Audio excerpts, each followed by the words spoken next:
Willkommen beim Isms and Schisms Podcast und vielen Dank, dass Sie mich auf einer Reise ins nationalsozialistische Deutschland begleitet haben. Es ist keine Reise, die ich alleine unternehmen möchte. That was my attempt at German, which I'm pretty sure I absolutely butchered. And it's probably not correct. I got the translation from Google Translate, but what it was supposed to mean was, welcome to the Isms and Schisms podcast, and thank you for joining me on a trip to Nazi Germany. It's not a journey I want to take on my own. This week, we are exploring the tumultuous and conflicted life of a man who has been celebrated and condemned by both progressives and conservatives alike. He's the closest thing Protestants have to a martyred saint, and is generally remembered for being one of the few courageous Christian pastors to stand up to Adolf Hitler and the Nazi Party. There's some real ethical quandaries to wrestle with as we remember Dietrich Bonhoeffer.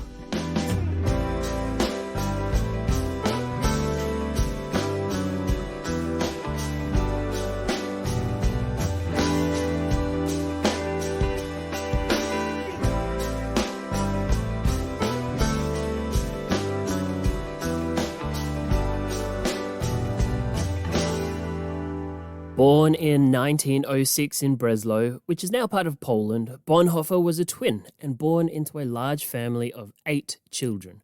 They were a religious family but didn't think church attendance was especially important. They weren't big churchgoers, which is ironic because Bonhoeffer's later dissertation was all about the church. Despite that, Bonhoeffer's mother, being the daughter of a pastor and theologian, educated them as children, including in the Bible. During the First World War, his older brother died on the front when Dietrich was 12. He was given his brother's Bible, which he held onto for the rest of his life. Being a child in Germany in World War I would not have been easy, and he witnessed a lot of death, to the point that he apparently wished to die to demonstrate that Christians need not fear death, which is pretty heavy for a 12-year-old. He disappointed his father when he decided to study theology. But before doing so, he did some traveling, exploring Italy with his brother Klaus, and was impressed by the Catholicism he experienced. Up until now, the church hadn't been particularly important to him, but his experience in Rome began to change that. He decided he wanted to focus his studies on the nature of the church, and he did so, leading to a doctoral dissertation on the very topic. Humans, he argued, need community and should not exist as self-autonomous individuals. It is the church, when Christian believers come together, where one experiences Christ. That is, we experience Jesus in one another. He also spent some time in Spain and began to see the inherently diverse nature of the church. He was a bit of a backpacker on these trips, crashing on people's spare beds, and so he spent a lot of time with others and learnt to recognize the true Christians from the nominal Christians. All of this would become important later on when the Nazis came to power. In Germany, in order to become a professor, you need to complete what is essentially a second PhD, called a habilitation. I've completed one PhD. Man, that was hard enough. So Bonhoeffer returned to Berlin and published his dissertation called Act and Being, where he essentially argued for the importance of the church for true Christian community. There's a lot more theology to it than that, but that's kind of the gist. Then he did some teaching in New York, but didn't love the theology there. But he was inspired by the activism he witnessed and was utterly shocked by the segregation between black and white Americans.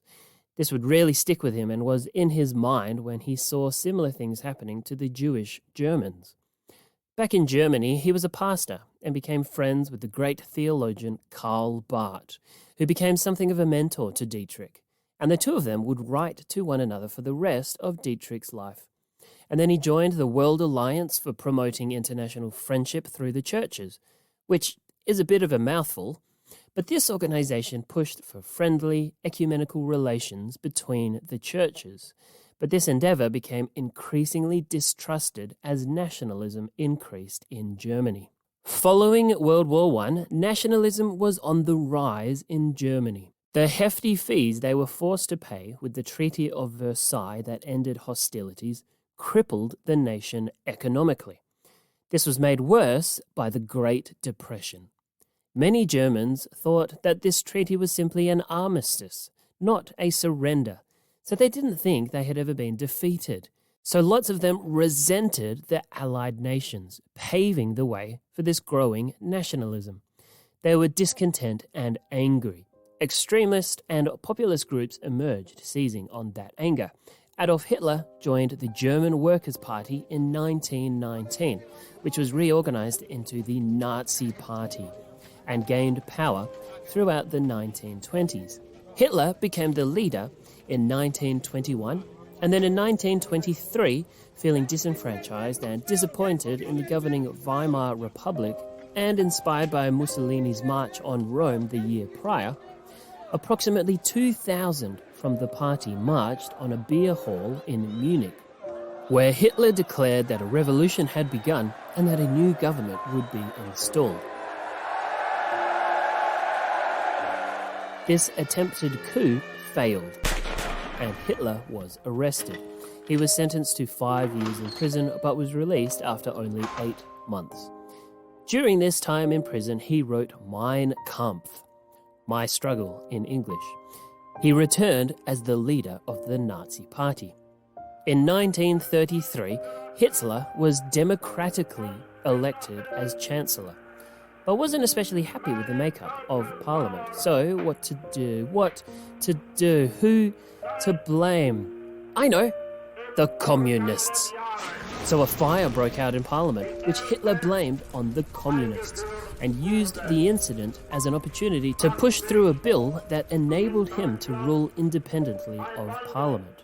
It was a very conveniently timed fire, but it's probably just that, convenient. Historically, it's not especially likely that the Nazi Party committed arson and set the Communists up to take the fall. It's very neat and makes for a thrilling story, but it's probably more likely that the Communists were angered by some comments Hitler had made and that they genuinely set the place on fire. In any case, by 1934, the Nazi Party was the only political party and democracy gave way to totalitarianism. Germany became a police state, and they quickly began the process of rearmament and expansion. The Bonhoeffer family didn't like Hitler from the very beginning, with Dietrich's father describing Hitler's speeches as demagogic, propagandistic, and psychopathic, and that Hitler had the potential to become a tyrant. Karl Bonhoeffer was a psychiatrist, so he knew what he was talking about, and history has, I think, proven him correct.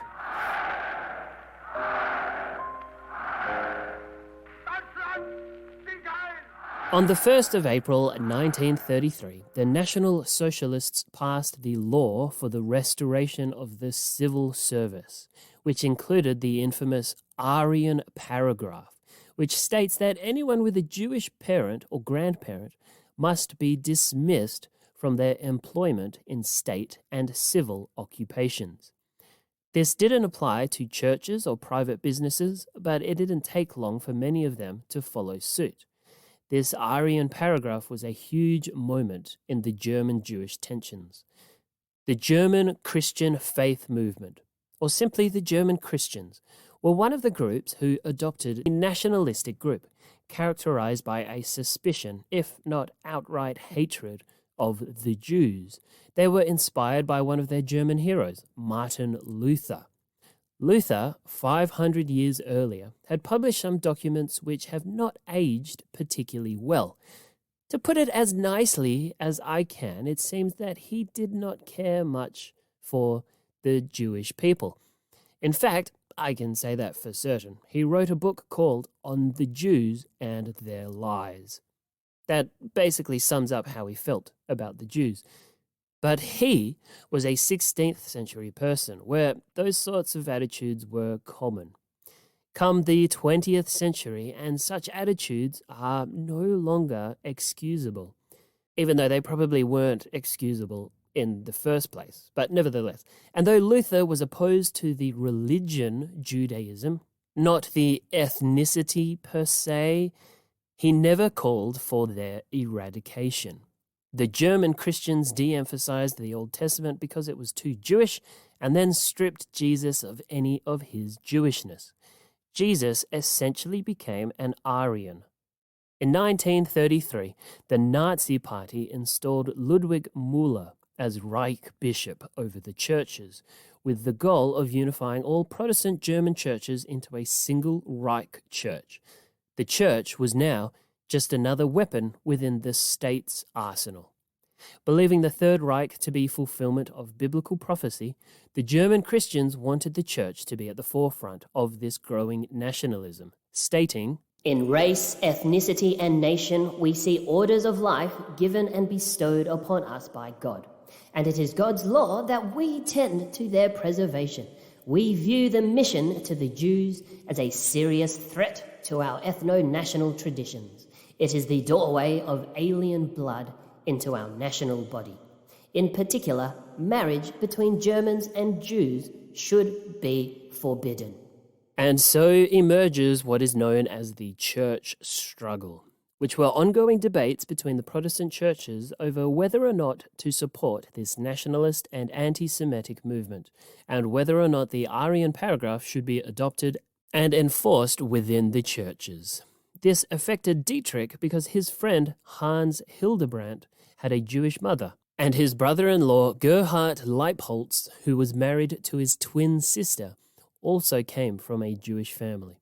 They would later emigrate to London.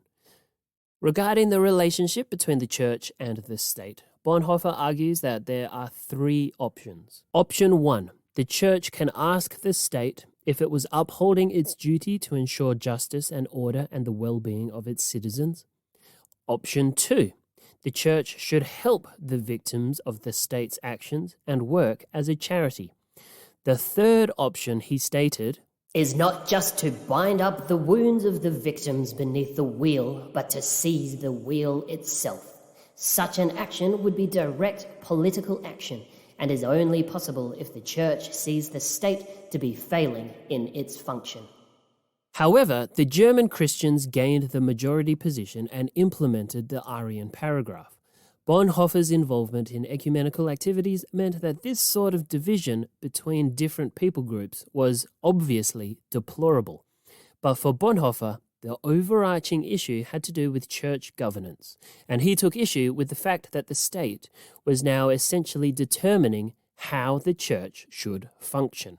Barth encouraged Bonhoeffer to keep being loud in his defiance and told him to stand and tell the church that if they incorporate the Aryan Paragraph, they are no longer the Church of Christ. In 1933, he, with several others, including Martin Niemöller, formed the Pastors' Emergency League with the explicit aim of helping those impacted by the Aryan Paragraph. For various reasons, but partly because of the frustration he felt towards the church not doing enough about the Nazis' racial policy, Bonhoeffer couldn't continue in his role in Germany, so became a pastor in London, overseeing a German congregation.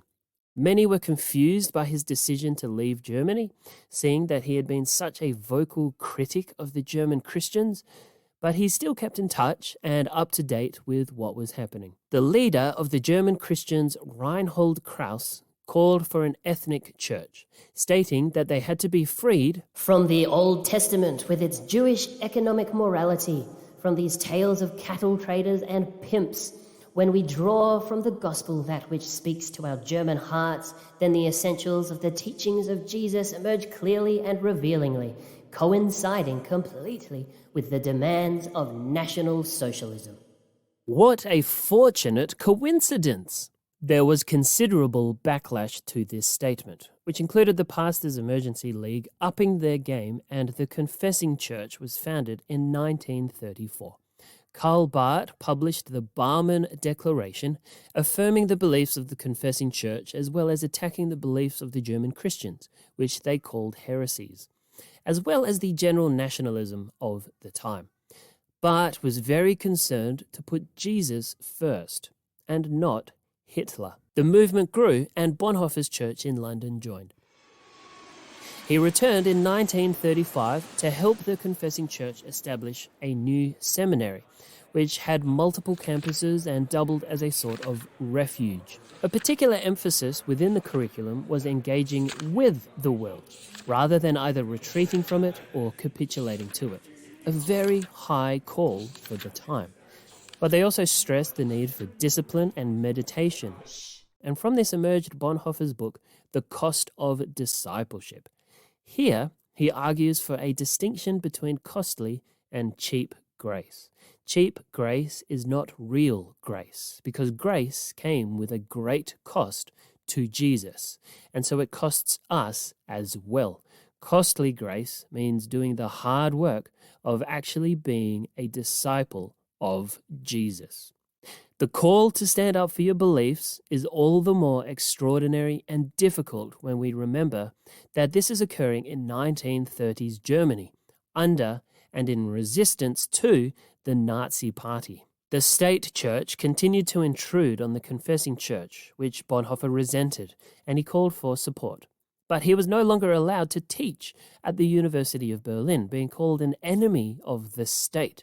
The seminaries were shut down and the confessing church became all but illegal, and so the movement shifted underground.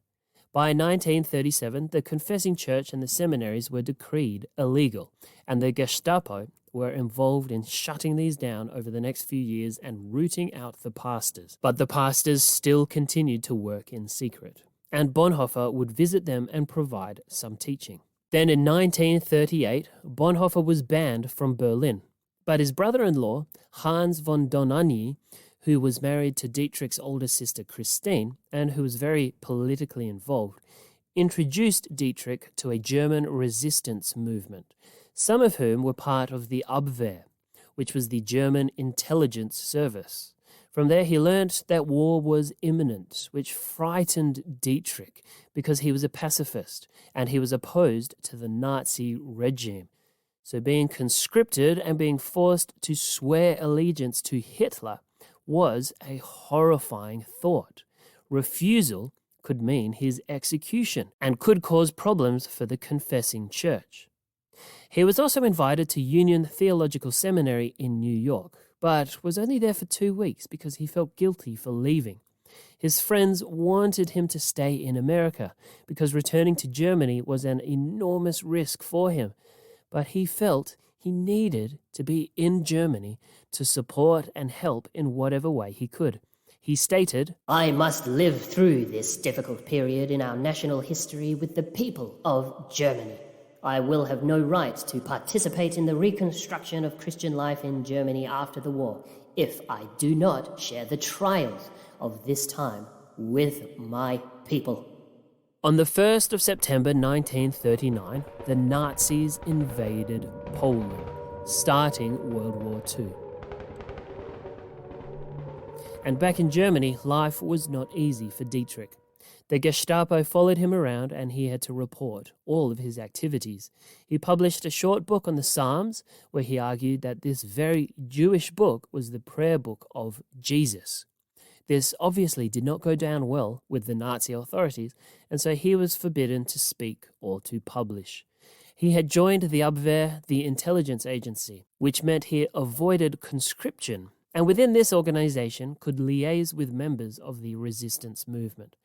Considering his involvement in the confessing church and his very outspoken position of Nazism, he was greatly mistrusted. But it was argued that his international connections could prove valuable to Germany, and he was able to operate in a sort of counterintelligence fashion. There were a number of plots against Hitler, and it's likely that Dietrich knew about some of these plots because Dohnanyi, his brother-in-law, played an important role in those plots. As a pacifist, Bonhoeffer did struggle with being involved, even if not explicitly or directly with these plots, but he decided to simply accept the guilt.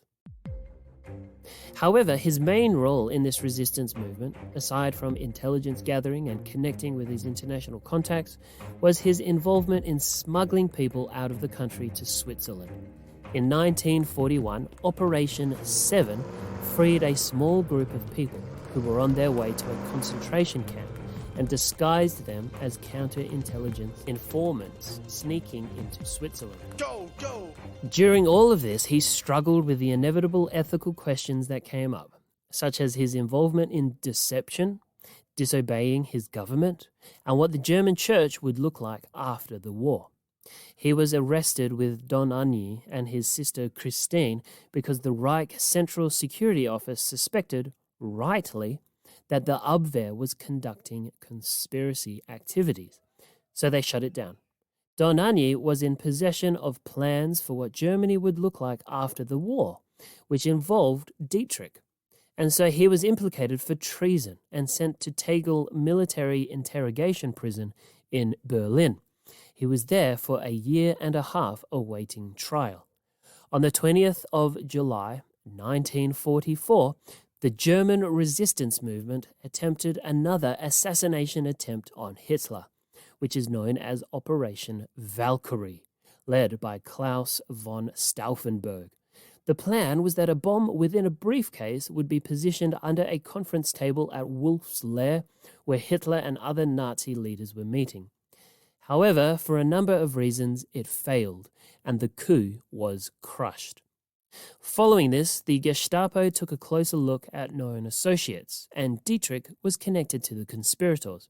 So he was transported to a high-security detention cellar, and then to Buchenwald concentration camp, and then Flossenburg concentration camp. He was there executed on the 9th of April, 1945, among a flurry of executions as the Allied forces drew closer. In the final months, the Germans evacuated the area, including tens of thousands of prisoners, most of whom died on the way to other concentration camps, mainly Dachau, near Munich. The United States Army arrived in the area on the 23rd of April, only 2 weeks after Dietrich's execution. The Germans then surrendered a week later. Don Agni was executed at Sachsenhausen concentration camp on 6th of April 1945, and Klaus Bonhoeffer was executed at Lehrter Strasse prison in Berlin on the 1st of October 1944, but was Swiss. So he just got kicked out of the country, but he returned as soon as the war ended. So that's the story, in a very brief nutshell, of Dietrich Bonhoeffer, the German pastor who criticized those Christians who capitulated to the anti-Semitism and nationalism of Nazi ideology. He stood up, and it cost him his life. As a result, he's often considered a martyr and treated like a saint, or at least as close to a saint as a Protestant might be comfortable.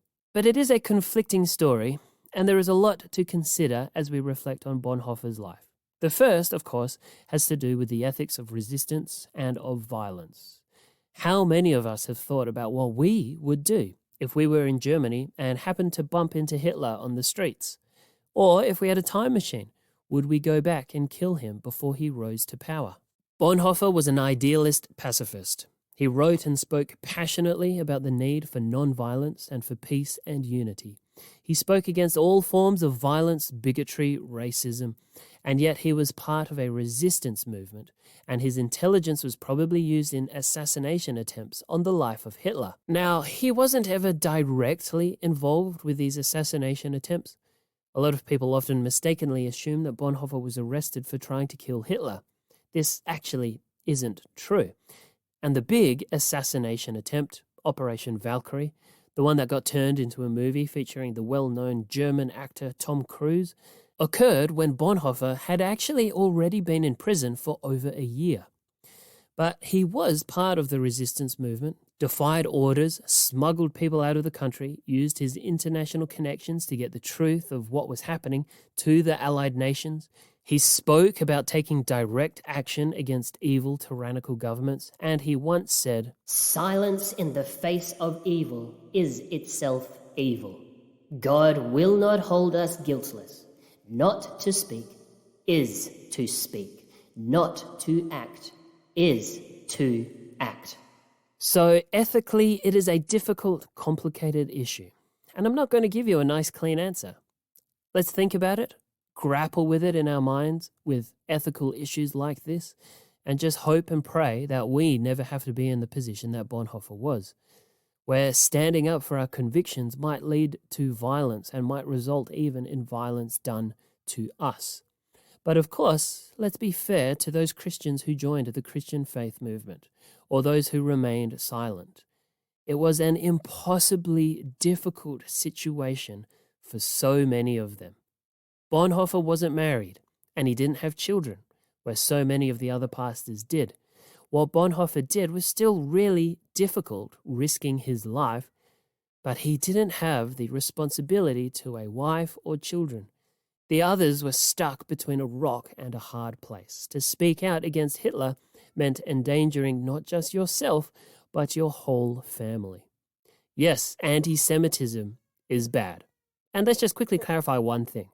The Jews did not kill Jesus. The Romans did. So let's stop blaming the Jews for that, like Luther did. But I suspect that many of the German pastors didn't actually believe it, but had to walk the party line. They went along with it because if they didn't, their lives would be made very, very difficult.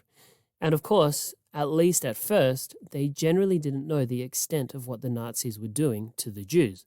Most didn't know about the concentration camps.